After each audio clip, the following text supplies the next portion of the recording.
Hi, everyone. Welcome back to another video. My name's Tanner, and I'm a therapist that treats chronic anxiety, depression, pain, and illness.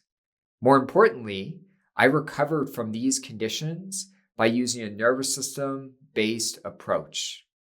Now, in this video, I'm going to open up about my personal journey in healing chronic anxiety, the emotional ups and downs, and how I finally found a real solution.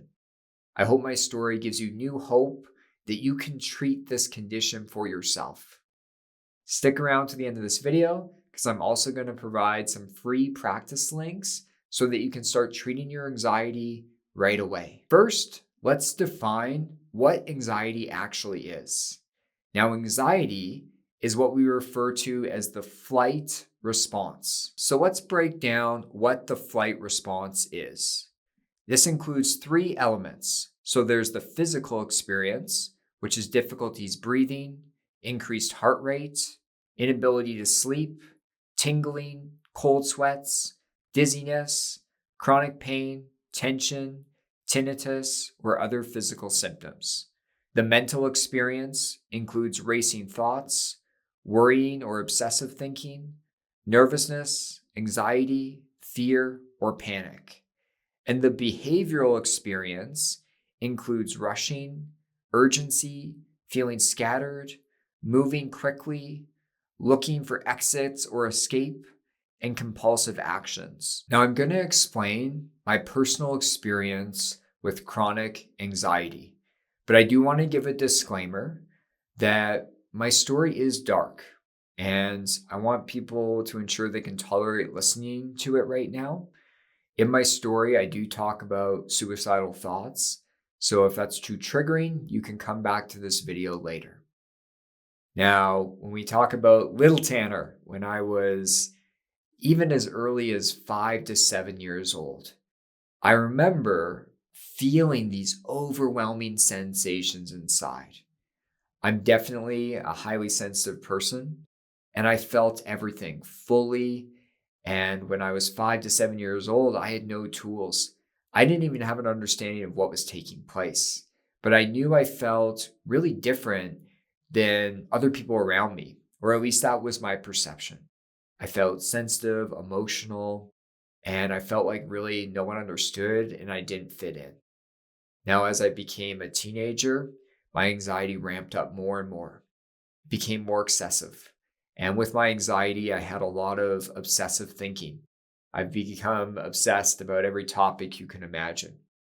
Now, my anxiety in my teenage years led to chronic drug and alcohol use, and it was just a coping mechanism. I would drink, use a variety of different drugs to try and get my anxious sensations to go away. I think at the time I didn't really realize I was doing that, but looking back, it was really apparent. Now, my parents were really loving. They put me into a long-term drug treatment center, and I did recover from alcohol and substance use fully. I've been sober for, it's been a long time. It's probably been, what would that be? Over 15 years. I don't know the exact date, but I've been sober a long time. Now, when I got out of drug treatment, I was about 18 years old, and I went to university. And at university, all my anxiety came back. I was obsessed with studying, with doing things perfectly. I definitely had a sense of perfectionism, urgency, rushing, busyness.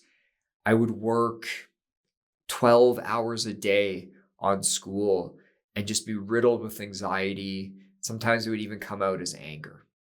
And maybe you all relate to this. There's a lot of different ways our anxiety can present. For me, it definitely was that obsessive thinking. It was anger at points, and it would come out as the behavior of perfectionism, trying to do things perfectly, have high expectations on myself. Now, at that point, I actually developed chronic pain, widespread chronic pain, which looking back, my pain is what we refer to as neuroplastic pain. And what this means is that my brain and nervous system had just been in this prolonged state of danger for too long. And I suffered in debilitating chronic pain for 3.5 years. I couldn't find solutions through the medical system. And then I came to a brain and nervous system approach. Uh, this has been pioneered by Dr. John Sarno, Dr. Howard Schupiner, Alan Gordon, Nicole Sachs. These are some of the big names. And so I used this brain and nervous system approach, and I fully recovered. It was actually very similar to my drug and alcohol use. Even though I have chronic anxiety, I know my nervous system is quite resilient because I recovered from chronic alcohol and drug use, and then I recovered from chronic pain. It took almost a year, a bit under a year of doing consistent practices, but I got there. And at that point, I was probably 25 years old, and my anxiety was at the lowest level I've ever experienced. I thought when I overcame my chronic pain that my chronic anxiety basically went away. For about a year and a half, 2 years, I felt pretty blissful. I felt more calm than ever. When anxiety came up, I didn't feel overwhelmed by it. I felt like I could tolerate it. But that's not the end of my story, because then I started my graduate degree. And at the time I was starting my graduate degree, me and my partner, Anne, were trying to get pregnant with our second child. On top of that, I started to become really perfectionistic in my graduate degree, and I started to develop anxiety around sleep. Now, this isn't just a sleep anxiety video. I've had anxiety on every different area you can imagine. The treatment essentially is the same, but I was obsessed with my sleep, that I wasn't going to sleep well, that it was going to make me more anxious, and I just spiraled down. For I don't know, about a year and a half, I was in chronic, debilitating anxiety, having panic attacks fairly often. And I just couldn't get a hold of it. Everything inside of me felt so incredibly overwhelming. I just felt so scared. And the sensations that were taking place, it's emotional to talk about because the sensations were just so overwhelming. Even, for example, when my hands and feet would get sweaty, when I got anxious, I was so scared of that sensation. I would run for the hills. I would do everything to avoid it. And I did lots of different medications at this time, trying to get my anxiety under wraps, and nothing was really working. The medical system, it just wasn't effective for me. Now, this led to me developing suicidal thoughts. Now, I had for periods when I had substance use issues and chronic pain, I did have suicidal thoughts at those periods. I think this was one of the worst. It led to a brief hospital stay. And I remember when I was in the hospital I think it was for about 5 or 6 days, it was just the low point. I had hit bottom. Nothing I was doing was working. And I just felt incredibly overwhelmed, and I was worried I wasn't going to be able to work. I wasn't going to be able to support my family. I felt all these pressures and expectations over me, which was part of the problem. My perfectionism was just revved up perpetually. Now, eventually, I started to use a nervous system based approach to treat my chronic anxiety. It had worked with chronic pain. So I figured, why not try it with anxiety? Now, one of the low points actually was my pain came back for about 5 to 6 weeks. At that point, my daughter had been born at that time, and she was premature. So she was born at about, I think, 29 weeks, so quite early. She was okay. She's fine now. But I was just at a low point. My pain came back. I started to experience pain, and I believe it was my right leg and hip. And I knew I had to start to treat this and be consistent. And I'm going to explain the solution here, but I want to be clear. This isn't an instant fix. This takes a lot of consistency, but I was able to get to a place of no longer having chronic anxiety. And I do believe that that's the case for you as well. But I'm going to explain these 5 areas that you can focus on, that I focused on at this time to reduce my chronic anxiety. So the first thing I did was embodiment practices. I talk about this a lot on my channel. This is essential. You cannot skip embodiment. Embodiment is essential to heal chronic anxiety, chronic depression, chronic pain, or chronic illness. And with embodiment, what you're doing is you're slowly and gradually getting exposure to sensations within. So for the purpose of this video, what I did with my chronic anxiety is I got exposure to dropping into my body bit by bit and approaching it. Most of us, when we feel anxiety, what do? We run away. We avoid the sensation at all costs. We do all sorts of wild things to try and make our anxiety go away. And that avoidance is going to cause your brain to feel more in danger and trigger more anxiety. And so embodiment's the exact opposite. I had to, and it was terrifying. It was really scary. I want to be clear about that because I know what I'm asking you isn't easy. But embodiment practices is dropping into your body, getting exposure to being with the sensations. So an example of this is when I would get anxious, my chest would get super tense, my heart would race, my arms and face would feel tingly. That's what I was getting exposure to. I was dropping in to being with the sensations of anxiety in my body. Because anxiety, it's not the thought. Yes, you can have worry thoughts, but that's not anxiety. Anxiety is the set of sensations you feel when you are anxious. And so I got to know the sensations within. Bit by bit, I got better and better at dropping out of my mind and being in my body with the sensations of anxiety.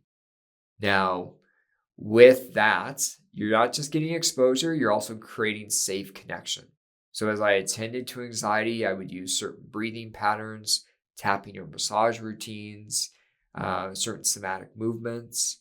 Now, if you're new to this, you're probably like, what does he mean by embodiment? I have a free embodiment practice on this channel for emotions. This could include fear or anxiety, but any emotion, it'll do the trick. I'll put that link down below for that embodiment practice.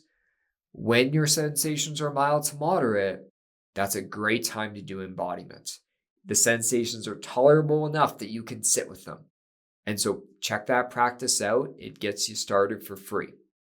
Now, if your sensations are high, like panic attack, embodiment is not the right move. I relate to you. I've had panic attacks in the past. At that point, strategic avoidance, trying to self-soothe is really what we need to do. But the real work happens when those sensations are tolerable enough, the sensations of anxiety, that you can drop in and create safety with them. Now, the second thing I did was I would amplify a safe and connected state. Now, when we talk about a nervous system-based approach, this really originates a lot from polyvagal theory. Dr. Porges and Deb Dana are great teachers in this space. When we talk about safety and connection, this is what they call the ventral vagal state of your nervous system. I know, a fancy term, but you can just call it safety and connection. Now, no matter what you do, you're not always going to be in a safe and connected state. That is not possible. I think a lot of people think that. When I'm talking about curing chronic anxiety, what I mean is taking the chronic part away, not taking the anxiety part away. As a human being, you're meant to have this flight response at points. Each and every day, I go into a flight response. I feel some anxiety, but it's brief. I can drop in, embody it, and I can move back to safety and connection. I never was able to do that before, but that is the possibility. Now, the first thing I talked about was embodiment practices. We were getting exposure to anxiety.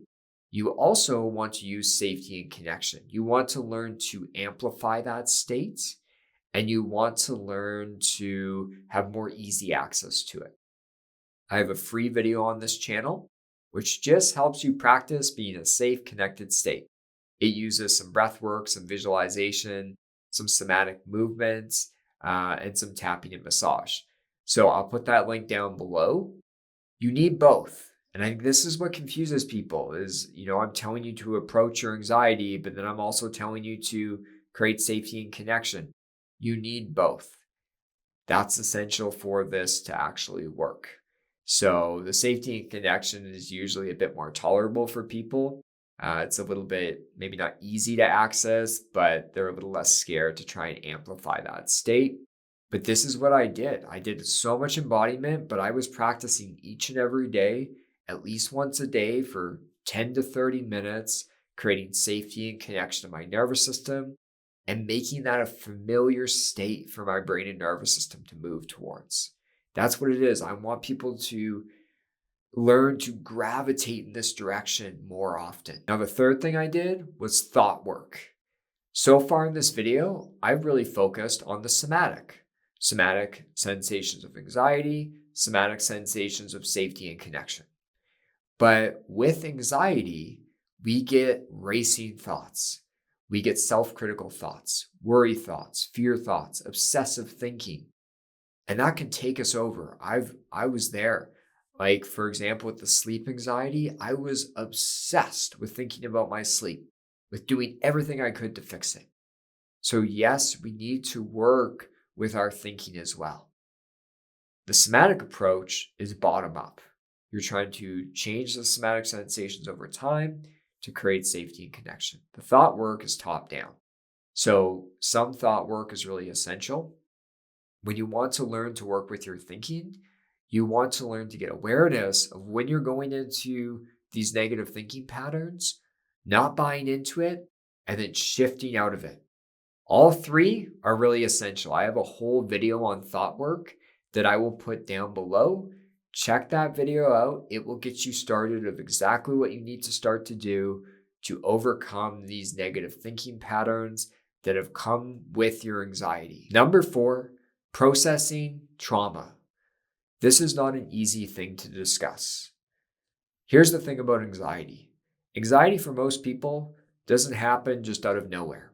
For myself, when I look back, there was adverse events that I went through in early childhood up into adulthood. And there was bullying I went through. And all of this was causing my chronic anxiety to take place. Now, here's the thing about trauma. Trauma is a prolonged nervous system response of dysregulation. It can include fight, angry, frustrated, flight, nervous, anxious, or freeze and shut down, where we go numb, disconnect, hopeless, helpless. This is what trauma is. Trauma is not the event that happened. This is what Peter Levine talks about. Trauma is not the event that happened. Trauma is the response, the prolonged dysregulated response that takes place. And when I trace back why my anxiety occurred, I know it was due to these overwhelming adverse events that I went through. For a lot of people, they like to try and skip over the trauma work, which I totally understand why. It's really overwhelming. It's really hard to do. And like, I empathize with everyone, because going back, processing the memory and the sensations from those events, I like to titrate it and try to make it slow, but it is overwhelming to do that. It can feel really scary. Now, for myself, I use somatic experiencing mainly to treat my trauma. There's a lot of trauma treatments out there. You want to find a good therapist in your area that you have good rapport with, that you feel safe with, and their approach matches for you. In my digital course, I have a whole trauma process that people can kind of use on their own. So I'll put that link down below. And in my clinic, my therapy clinic, Pain Psychotherapy Canada, I also support people processing their trauma. And I'm really honored to do that, because I know that that's really difficult. But if you've done the embodiment work, you've done the safety and connection, you've done some thought work, and you're not getting a handle on your anxiety, it may mean you need to go deeper and treat the trauma underneath, this trauma response that's perpetuating everything. And the fifth and final area that I focused on when treating my chronic anxiety was social safety. Your lifestyle and factors in your life, like work, school, family, friends, community, can determine if you're going to stay in a chronically anxious state or over time heal from it. This matters. People try to skip this over because it's scary. Changing the way we live life and changing factors in our lives is really difficult to do. I've seen people make some really big life changes, and that helped them recover from their chronic pain, chronic anxiety. Now, when I was healing, I was highly intense when I had chronic anxiety. I was controlling, I was perfectionistic, I had high expectations, I worked long hours and was always busy. If I had kept those factors going, I would have never cured my chronic anxiety. I needed to learn to slow down in life, to think slower, to move slower. I had to learn to take things off my to-do list, make my work more realistic.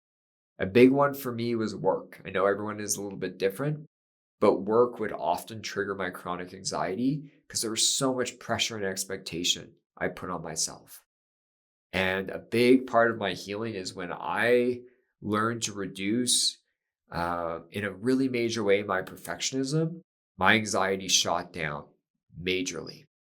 Now, it's also factors in your life, and I want to be clear about this aspect. I know sometimes we're not able to change certain factors, but sometimes we are. Things like politics, big world events, we don't have much control over. For example, when the COVID pandemic hit, I've never seen more people flood into my practice being incredibly anxious because they were out of control. They couldn't change the COVID pandemic and all the rules that were getting put in place to keep people safe. But there are factors we can change. Like, for example, there have been friends I cut out of my life over time because it wasn't serving me. It wasn't serving my anxiety. I was going to stay chronically anxious, keeping this person that was emotionally abusive in my life. I had to make certain career choices. At one point, I was considering being a lawyer. I even started studying for the LSAT. I decided that was not the path for me. It was going to be too long of hours, too much pressure, and my anxiety wasn't going to be able to tolerate it. Now, don't get me wrong. I work hard. I make lots of videos. I meet with lots of clients. I run 2 agencies, but it's done in a very particular way. I have breaks throughout my day where I'm using all the practices that I'm giving you for free. It's broken up seamlessly, and I'm careful every time I'm taking on a new project or something different in my life. I'm considering, is this going to be too much pressure? So I can still be very busy and successful in my life. I want you to know that you can still reach your goals and work towards what you want in life, but you need to start to do it in a certain way. And it comes down to lifestyle and factors in your life and starting to make some effective changes there. So I hope this video was helpful on how I cured my chronic anxiety. All those practice links, that whole toolbox I'm giving you for free, I'm going to put that down below. Start practicing. The thing about chronic anxiety is we need to be very consistent in doing the work. I know some of this work is hard, but consistency is key. Not intensity, but consistency. If you have questions or comments, you can also put that down below, and I'll talk to you all soon. Take care.